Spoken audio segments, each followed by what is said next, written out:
مدینے سے دور ہے، یہ تنہائی میں نہ گھبرا جائے، ایک چراغ جلا دینا، یہ کہہ کر یہ قافلہ کربلا کی طرف چلا۔ بس عزیزو، نام زینب کا رکھا ہے مجلس کے لیے، 2 مرتبہ زینب کبریٰ نے اپنے آپ کو اونٹ سے گرایا۔ ایک جب قافلہ 11 محرم کو کربلا سے کوفے کی طرف جا رہا تھا، زینب نے دیکھا کہ بھائی کا لاشا پتھروں کے بیچ میں ہے، بہن سے رہا نہ گیا، اپنے آپ کو اونٹ سے گرایا، کونیوں کے بل چلنے لگی، اپنی کونیوں سے پتھروں کو ہٹایا اور حسین کو سلام کیا اور پوچھا انت اخی یا حسین، کیا تم ہی میرے بھائی ہو اے حسین؟ ارے تمہارا سر کہاں گیا؟ تمہارا بدن زخمی، ہاتھ زخمی، ارے گلا زخمی، سینہ زخمی، صلی اللہ علیہ یا رسول اللہ، هذا الحسین مرمل بالدماء مقطع الاعضاء علی رسول۔ آئیے کربلا، جس حسین کو آپ نے دیکھا تھا وہ حسین اور ہے، اس حسین کو دیکھیے، اعضاء کٹے ہوئے، خون سے بھرا ہوا، ارے کوئی دیکھے گا تو پہچانے گا نہیں۔ ارے زینب نے پتھروں کو ہٹایا اور حسین کو سلام کیا۔ دوسری مرتبہ زینب نے اپنے آپ کو کبوٹ سے گرایا۔ جب یہ قافلہ کربلا کے قریب پہنچا، رہائی کے بعد دور سے زینب نے بھائی کی قبر کو دیکھا، نہ شہر ہے نہ تمام کرنے والے، ایک جنگل ہے، سنسان جنگل، خاک کا ایک ڈھیر ہے۔ زینب کی آنکھوں سے آنسو جاری ہوئے، اپنے آپ کو اونٹ سے گرایا، کونیوں کے بل قبر حسین کے قریب پہنچی، اپنی پیشانی کو قبر حسین پہ رکھا، پہلا جملہ یہی کہا، بھیا زینب کو معاف کرنا، تمہاری امانت کا بچا نہ سکی۔ ارے یہ زینب سکینہ کو شام کے زندان میں چھوڑ آئی، ارے باپ پر روتے روتے سکینہ اس دنیا سے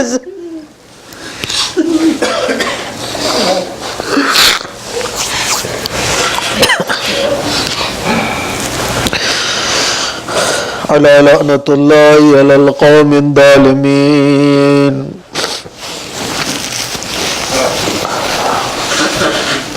سيعلم الذين ظلموا أي منقلب ينقلبون۔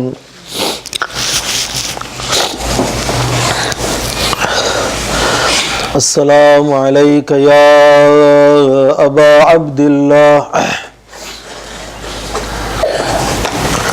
وعلى الأرواح التي حلت بفنائك، عليك مني سلام الله أبدا ما بقيت وبقي الليل والنهار، ولا جعله الله آخر العهد مني لزيارتكم۔